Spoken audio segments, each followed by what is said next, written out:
not your goal, if getting better is not your goal, you will not see value in it. I am healthier in my 40s than I was in my 20s. There's a standard, there's a certain benchmark that K11 has laid down, and they're not going below that. In 2019, when K11 and reps came together, and again, I was privileged to be part of that first batch, that has changed. What that's done is that it's made us accountable. I decided I wanted to study it. There must be some course somewhere that tells you what is right and what is wrong. Right. I was just curious. I have no intention of joining K11. But when I saw the course content and I saw how thorough and concise they were in the way they taught, their own clarity of thought, their understanding of fitness, that's when I decided this is what I want.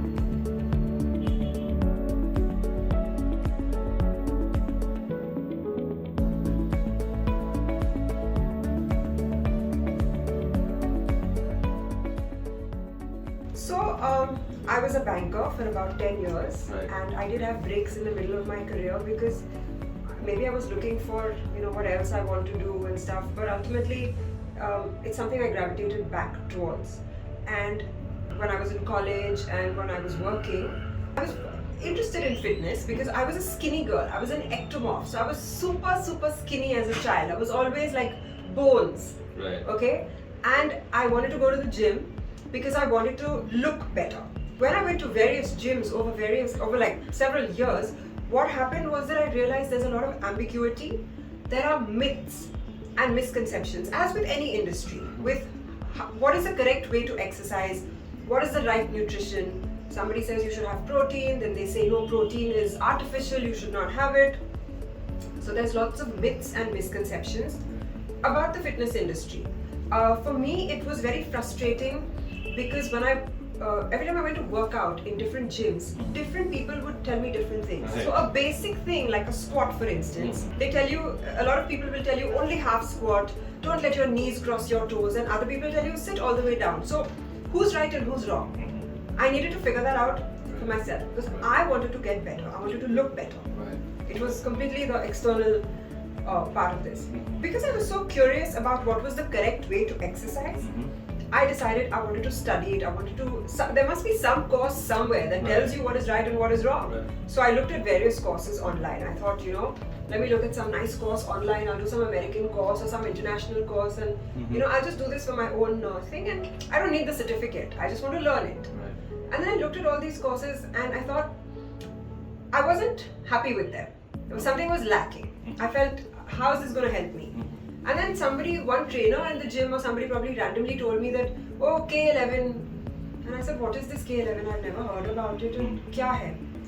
This was, I want to say, in 2013. And that's when I looked it up and I said, oh, it's in Pune. Let me just go.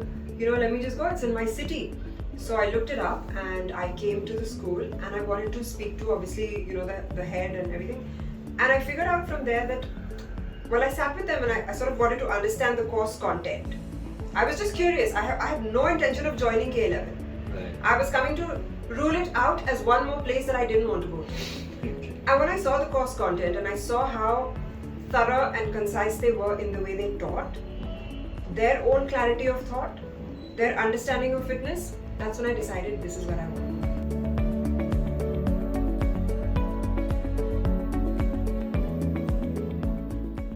Just wanted to learn the science of exercise. That's all I wanted to know for myself, and that's it. I was never going to leave banking. I had no intention of doing this professionally. By the time I was done with the course, I said, well, I might as well give the exam, get the certificate, just get done with it. Yeah. I would talk to people and they would say, oh, you've done the course, then tell us, how do I do this? How do I lose belly fat? Or the standard questions which come. And I would start off on a monologue telling them, no, this is what you have to do. You cannot, there's no such thing as spot reduction, it's a myth. And a lot of my time went in busting myths. Right.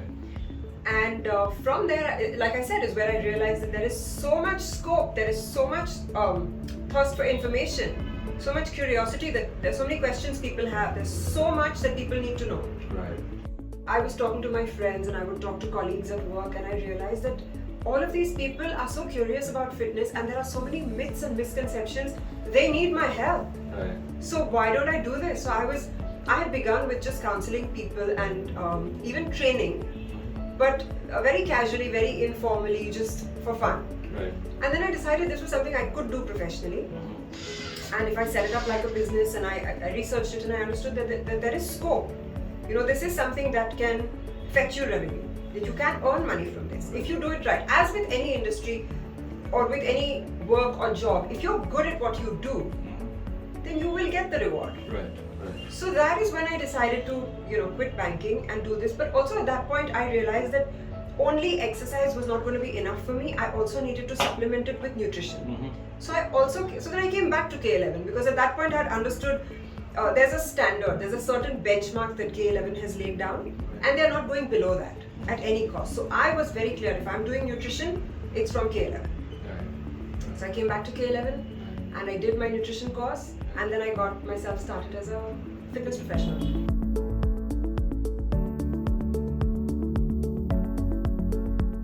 So I have gone to schools in different countries, and in India, and I have to say that K11 is at international standards. The way that they teach, like I said, the course content is very thorough. So they make sure they cover everything from basics right to the end. All your queries are answered. What was really interesting to me as a student was that no matter how long it took to finish answering every student's query, they would do it.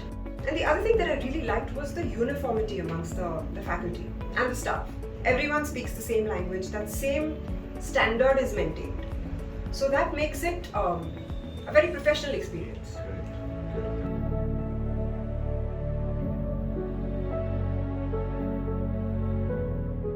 I think one of the things which I'm going to take credit for is that I didn't look for obstacles.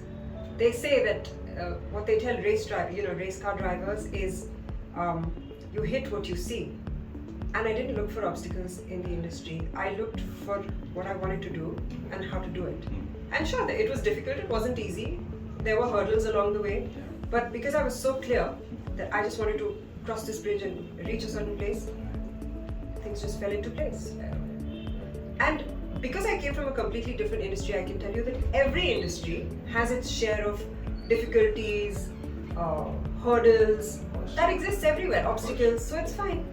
So if the same thing exists here, what's the problem?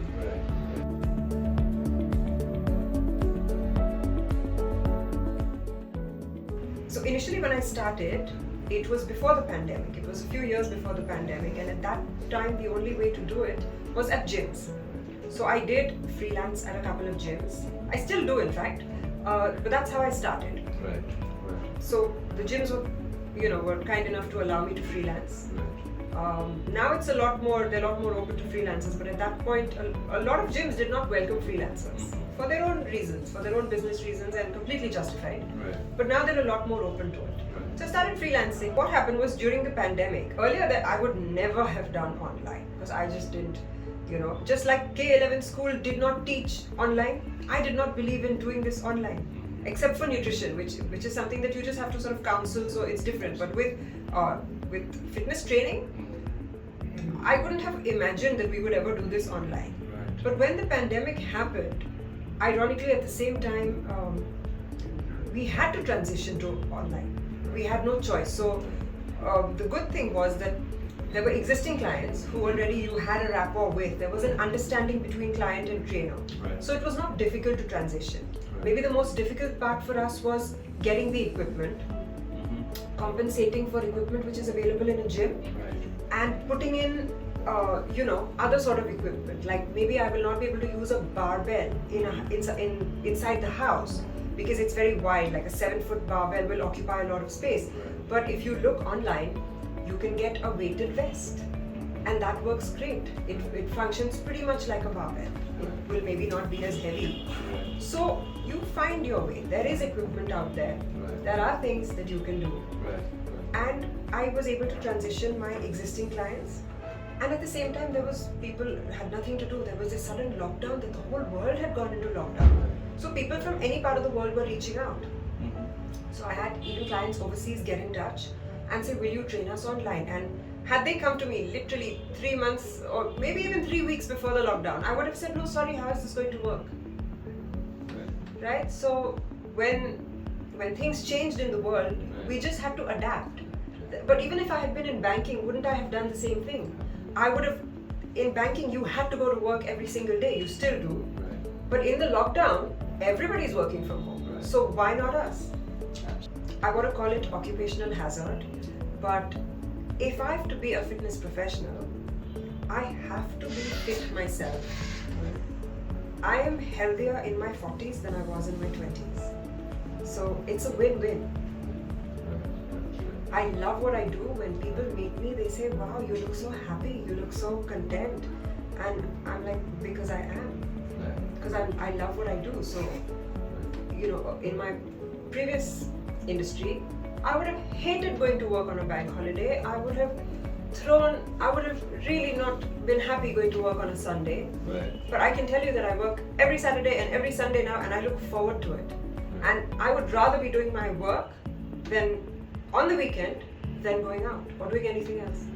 Because I love it. I genuinely love what I do. So I look forward to, my Sunday session.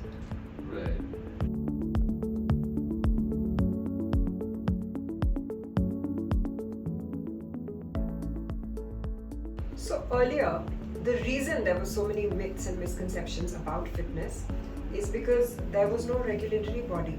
There was no one to regulate somebody that taught right from wrong. And I'm not saying that people are teaching wrong, but what I'm saying is, if you're a chartered accountant, there is the Institute of Chartered Accountants. There is accountability, right? Whoever gets a CA license or degree or whatever, they have to do whatever that industry tells them to do, whether in order to stay relevant. That was not there in the fitness industry in India. And in 2019, when K11 and reps came together, and again, I was privileged to be part of that first batch, that has changed. What that's done is that it's made us accountable, right? It's made us as trainers, as nutritionists, as fitness professionals, it's made us all accountable to keep ourselves relevant. So that's a big change that I'm seeing in the fitness industry, that you have to be updated. You have to keep updating your skills, your knowledge. That will keep you relevant. That will ensure that however you're training your client or counseling them, it is up to date with what is out there right now, with the latest learnings that we have.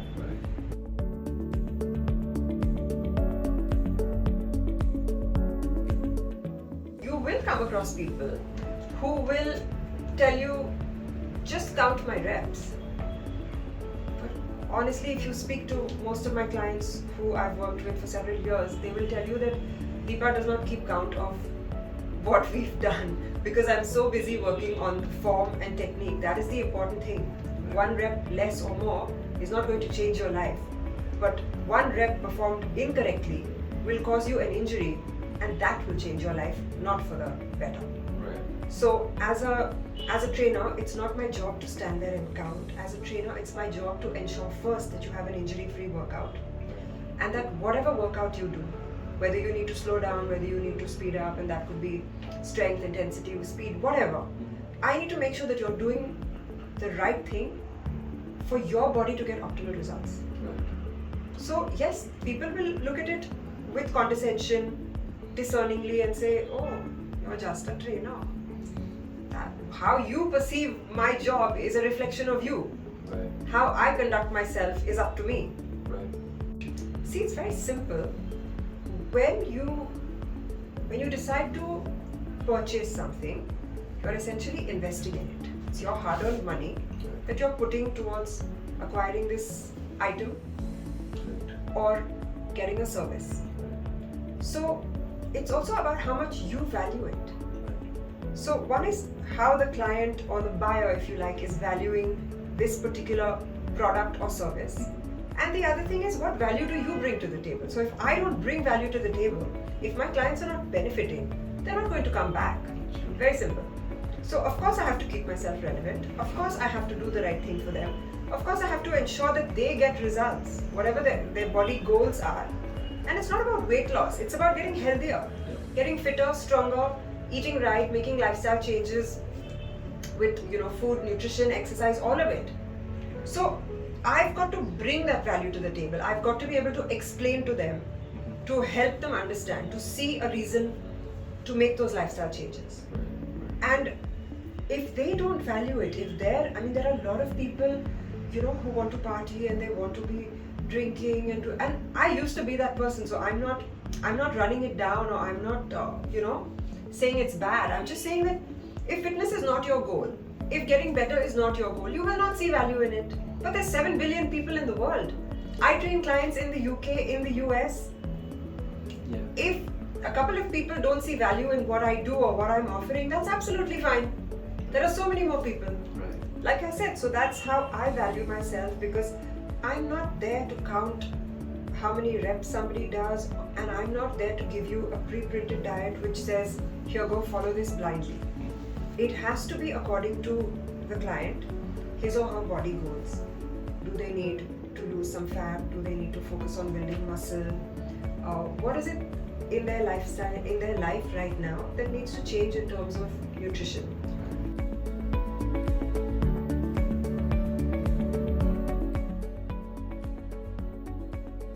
So I think it's great that we have this kind of advancement in technology, like you said, the digital space.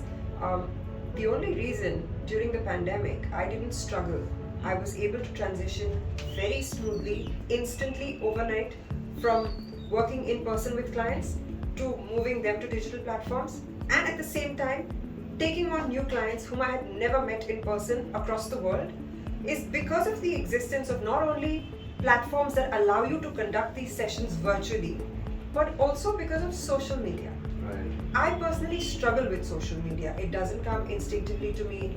I'm constantly trying to reshoot any content that I'm putting out there, because I'm very conscious of what's being said. But I find that social media is free advertisement for me. Yeah. People, so for instance, a client in the UK found me via a social media platform. A client in the US said, oh, well, I already knew you because I knew you of Instagram, for instance, or, Yeah. So it becomes easier. Like I said, there are 7 billion people in the world. Right. It doesn't matter that I'm sitting in Pune, India. Right. It does not matter. Right. As long as you're providing value. As long as I'm providing value, I'm relevant, people see results, they see value, I'm able to reach these people thanks to platforms, virtual platforms like Zoom and so many others. And social media allows me to make myself, to market my business, to advertise and to say that, hey, this is what I do, get in touch.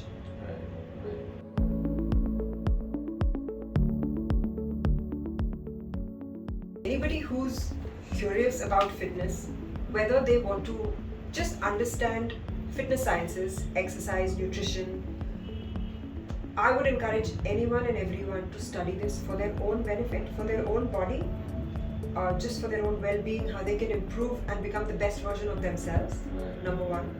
For people who want to do this professionally, I would definitely recommend that they come to K11, because the reason I like this place, like I said, and the reason that I will keep coming back here for refresher courses, to update my certifications, to stay relevant, like I said, is because there is a standard that is maintained. There is quality of education. I know the kind of research that happens at K11 before that information is put into the manuals, into our textbooks. So I'm personally aware of that, and I can vouch for it. And that's why I would recommend it to people also, because the school is very professional. Not only are you guys upholding the standard, you are raising the bar for the fitness industry. So, I would totally recommend to people who want to do this for themselves or professionally, definitely check out K11.